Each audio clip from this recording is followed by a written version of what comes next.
Alright, it is time to make some handrail stanchions. Okay, now you've already seen how we bend the wire and get ourselves a handrail. Now this is copper wire. So we're going to make stanchions out of more wire, and then we're going to go ahead and just solder them on. And then I'll show you how we shape them. Alright, so I've got this side is soldered up, and I have not shaped the stanchions yet. So we're going to go ahead over to the other side. And that wire's a little bit crooked, but that's okay, not a problem. And we can take our screwdriver here. We're going to take some of this rosin flux. Get a little bit of screwdriver. Now, we'll go over drilling holes some other time, but assuming you've got holes drilled, here's what you do. Where the holes are, just get a little bit of the flux, just dab it in each of the places. I'm going to show you my neat little tool here. Alright. Oops, and now I'm going to clean the soldering pencil off. Make sure it's tinned up. I've got my soldering wire right here. Alright. So I'm going to go ahead, I'm going to get some on here. And then we're going to go ahead and just tin the spots. If you can see what I'm doing here. I'm just going to tin the places where I want to. I got to go quick. I don't want this wire to heat up and melt anything. On this long one, it's not a real problem. On the short ones, it can be a real problem. And this is my tool, coat hook. It's a coat hook that I go ahead and can stick it under here. I can use it as a heat sink. And it's kind of a little lifting device. There we go. Tinned up. Alright. Now we'll make stanchions. So take a piece of wire. And you can straighten it. You can straighten it by pulling real hard on it.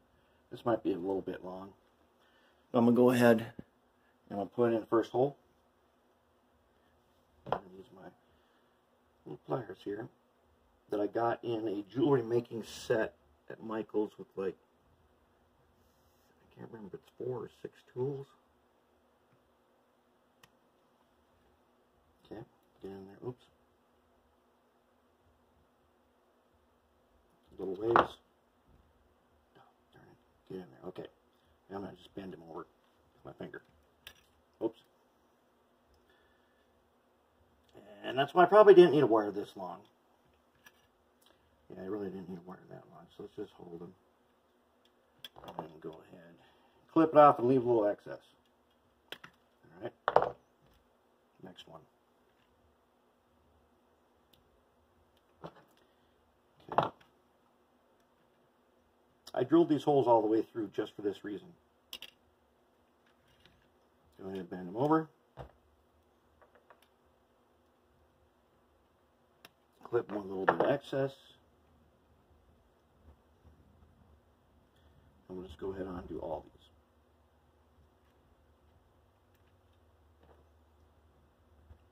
these. And they tend to move around. That's not that big of a problem, just keep them on there.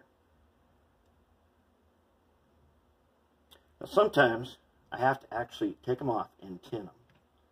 But lately I have found by using my coat hook, I have not been having to do that like on the other side I've already done. I have not had to tin this copper wire. Put a little bit of paste on it, and it takes it soldered nicely. Right. So this task here is one of our least favorite things to do when making handrails. However, this jewelry wire is good stuff. I actually don't mind doing this. I've done a whole bunch of them now. I'm catching up on years worth of locomotives that don't have handrails. As I said before, I got this idea out of an old article from the Chicago Northwestern Historical Society. In their modeling section, there's an article on a guy making, it's like either an RS-36 or an RS-32. Back in the days when you couldn't buy handrails, you had to make them. And he did this kind of like this, although he used brass. It was much harder to do. And I've done this with brass, and it is a lot harder to do because the brass is stiffer. All right, now, using my handy tool here, I'm just going to go ahead and set that on there for the moment. And then I'm going to take a little bit, and I get a little bit of paste. Whoops. I don't want to pick up my stanchion. A little bit of paste. And I can get it on the rail, and then that's okay. On the handrail itself, if I miss the stanchion, no problem. It will get on there when we put the little coat hook under it. In this case, it's way down there, so I'll get some on the stanchion itself.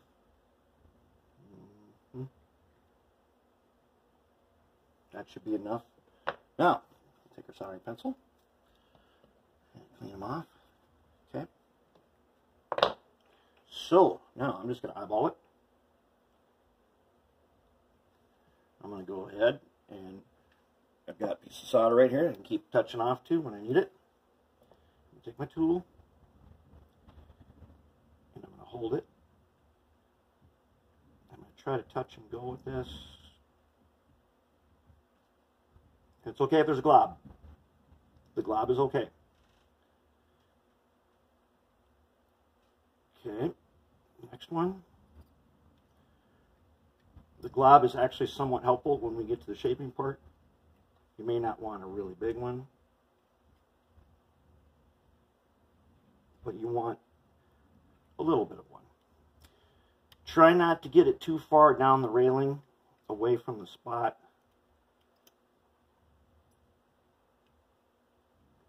Because then you might have to end up cleaning that spot.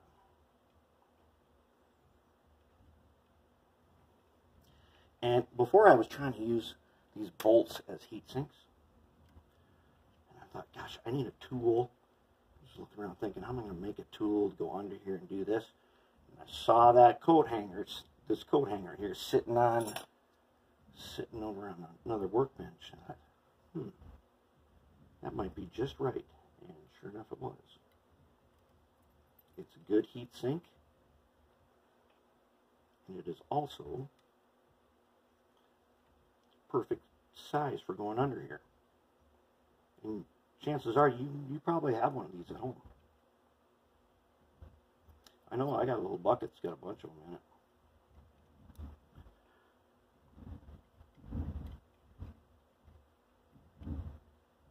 I'm trying to go fast, so this thing, the reason you need the heat sink, if you try to solder this without it, it'll melt where the stanchion is connected. And it will melt it real fast too. Because this copper wire conducts heat really well. That's why it's so easy to solder to. But it makes it necessary to have a heat sink. And then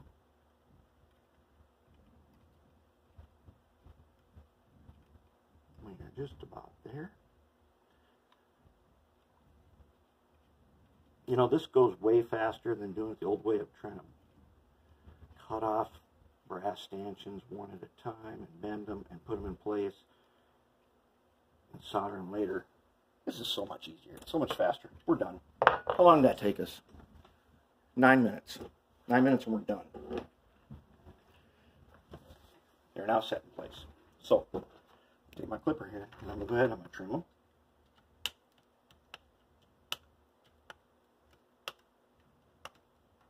Okay, trimmed.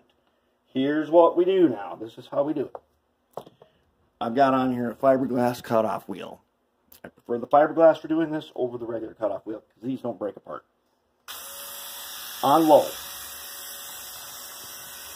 Now, if they are not straight, I can touch off my soldering pencil and straighten them up. First, I'm going to go ahead and I'm going to grind off the tops. This thing grinds them off real quick.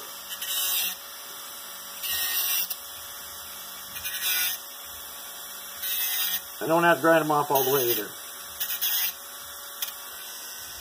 Okay, here's where we are.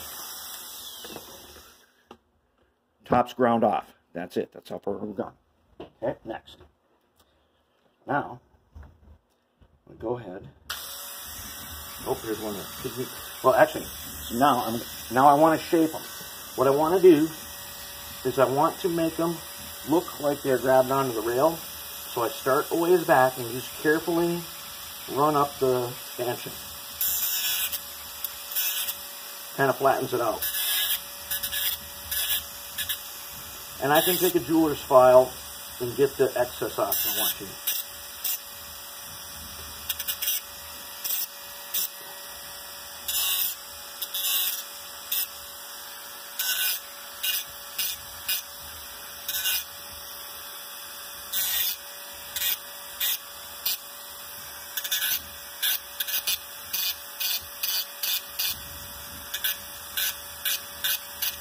They got a big glob on this one. Not a problem though.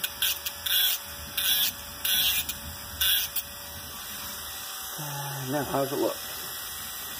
Turn it around the other way. Come back on the back side.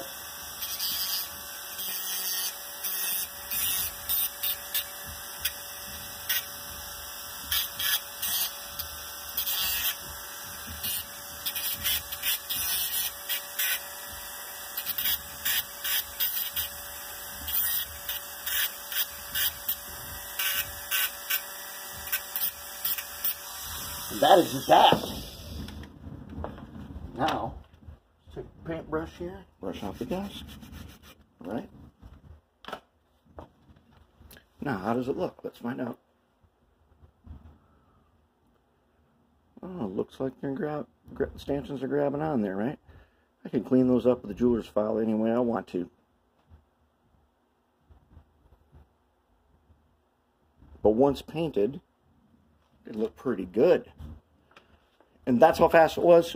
Okay, in 12 minutes, all the stanchions are on, shaped, done. I'm going to wipe this off with some acetone to get the excess or flux off there, and then we're good to go for painting.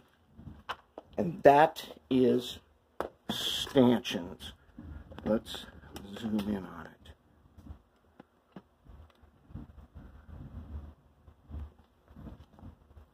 We can get a good focus on that.